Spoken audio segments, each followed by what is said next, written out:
মানে আমাকে ইয়ে করেন সেই জায়গা থেকে, বাঁকুড়া ডিস্ট্রিক্ট থেকে শুভ দেখছে। Thank you very much Shubho for watching. মানে সিগারেট যারা খান বা নিকোটিন যারা খান, চেষ্টা করুন ছেড়ে দিতে। খুব কঠিন, মানে খুব কঠিন সিগারেট ছাড়া। মানে আপনাদেরকে বলি, লাস্ট 6 দিন আগে আমি সন্ধ্যে 6টার সময় খেয়েছিলাম।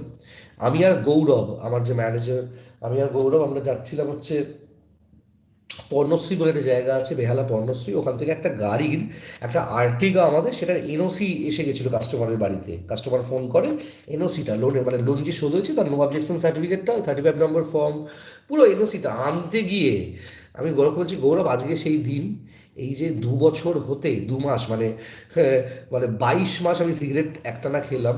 এই 22 মাসে এখন সেই মুহূর্ত যে আমি সিগারেটের এখনো টেস্ট পাচ্ছি না। ঠিক আছে, এবার আমার সিগারেট ছাড়তে হবে। আর ঠান্ডাটাও লাগছে, আর আমার গলা চেঞ্জ হয়ে গেছে, জ্বর হচ্ছে, ইনফেকশন হচ্ছে। আমি আর নতুন করে কোনো রোগ নিতে পারবো না। ওরা অত সিগারেট খায় না, ওরা বলে ঠিক আছে দেখো কী করবে।